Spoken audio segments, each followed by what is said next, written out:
Wstajemy. Kurwa. Wstajemy. Żyj. Nie ma czasu, robota czeka. Ja pierdolę. Weź chociaż klina, kurwa. Zakładaj buciki, Benonik, idziemy.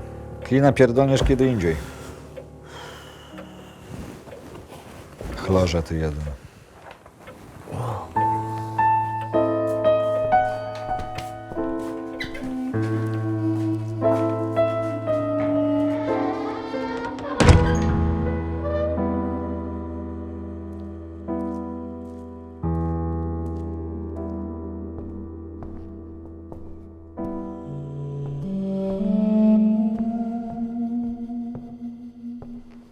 Co to takiego?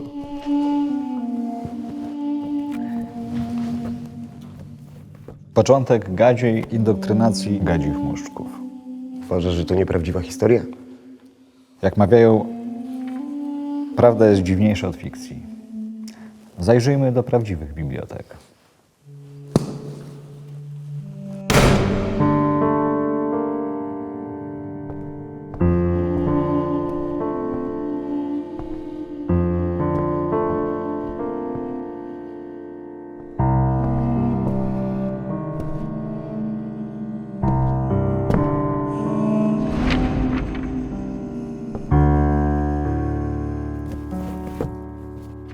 Kiedy rasa ludzka nauczy się czytać język symboli, wielka zasłona spadnie z oczu ludzi. Manly P. Hall.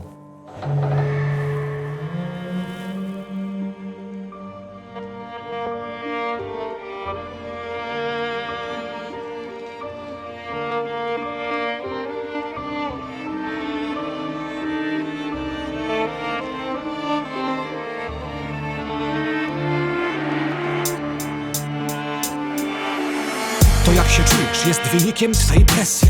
Nie jest oszustwem, żeś nie wyciągnął lekcji. Zamiast czerpać naukę od tych, co się wznieśli, dźwigasz brzemię okrutne, ono umysł twój dręczy.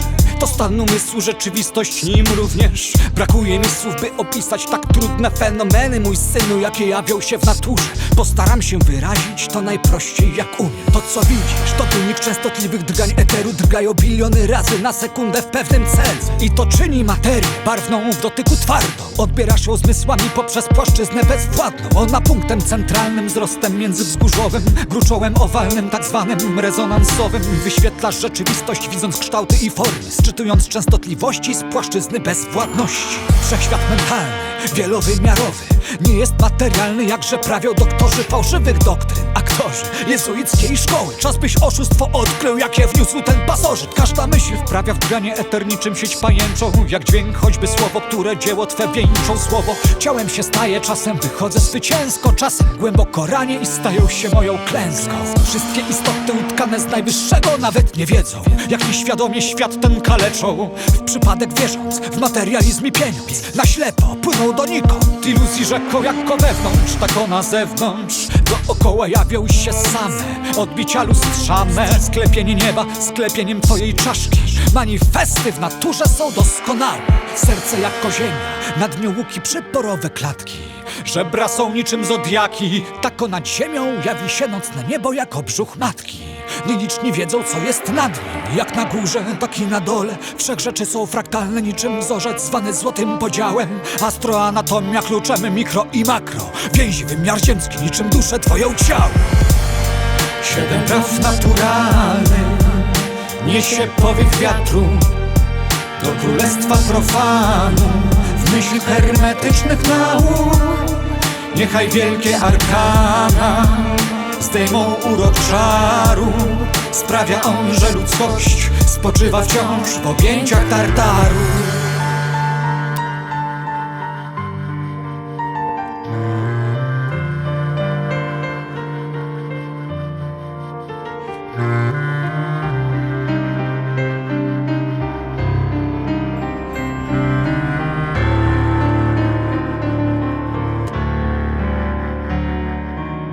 Rana się jątrzy, a nie goi. Ból nie ustaje mimo woli. Gwoli wyjaśnienia jest przyczyna, ona stoi za tym skutkiem.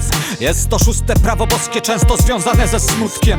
Dzieci tej ziemi nie biorą pod uwagę konsekwencji swych czynów, biorąc je za przypadek. I tak gnają swą ścieżką, bez namysłu, bez barier. Zmęczeni są ucieczką, zaskoczeni upadkiem. Jasno widzi ten, który widzi skutki wyborów. Czyni tak, by nie winił sam siebie i tych wokół. Karmi swą duszę prawdą, a pokarmem demonów. Wyrachowane kłamstwo właśnie z tego powodu. Nie znając wyższych praw jesteś zdany na łaskę, nawet jeśli ta gra jest twoją grą o porażkę. Życie jest jedno, mawiają ignoranci, zatem po śmierci piekło dusze ich ubogaci. W konsekwencji złożą dłonie, by się modlić do Boga. Wierzą głęboko, że wymodlą, aby się stąd wydostać z wielką pokorą. Klęcząc, nie stojąc, pokłony oddać. Natchnieni boskością już kroczą, by wznieść się ponad warunki piekielne, niczym na raka loka. Nie życzę ci, byś nawet na kilka chwil tam się ostał. Zatem pnij się w górę i miej na uwadze, że wszystko ma swą przyczynę. Skutki są rezultatem. Tylu ateistów w swej pysze wykpiewa boską ingerencję w akty boskiego stworzenia. Odpowiedź jest jedna, ponieważ nie widzą. Cóż mają przed sobą, dziw, że w ogóle żyją. Pod strażą szeptów drzew, kontemplując ich obecność, wyższą geometrię duchowego manifestu. Tańczą w powietrzu boskie cząstki uniwersum i ty pośród nich u stóp ziemskich fundamentów. Odczuwam spokój, jednocześnie błogą wdzięczność, iż dane było mi doświadczyć magii, która jest tu. Niewielu pragnie doświadczyć pełnego spektrum wyższej inteligencji ziemskiego misterium. Prawa ustanowione przez śmiertelnika ulegają zmianie z biegiem czasu. Wyższe prawa nigdy, mimo że zegar tyka, trwają nieustannie w rytmie tegoż dramatu. Dramat odgrywa się w cieniu boskiego teatru. Bohaterowie odgrywają rolę, jest dobry i zły. I jak w każdym przypadku, oklaski pod koniec spektaklu przyjmują oboje. Jeden karmiony miłością, drugi nienawiścią, choć są tą samą osią. To reprezentują wartość zgoła inną, są przeciwieństwem, jak to, co jest aktywne i to, co jest bierne. Ojciec, boski wydech emanacji. Matka, boski wdech absorpcji. W niekończącym przepływie tak światły duch niczym anioł upadły w czeluści katorgi. Spadł na ziemski padu, wewnątrz łona matki przeżywa esencję kosmicznego wieloświatu. I teraz, cierpiąc na amnezję, a czas nami, uczy się, aby służyć dzielnie kosmicznemu prawu. A jest nim 7 praw naturalnych, niesie powiew wiatru do królestwa profanu. W myśl hermetycznych nauk niechaj wielkie arkana zdejmą urok czaru. Sprawia on, że ludzkość spoczywa wciąż w objęciach Tartaru.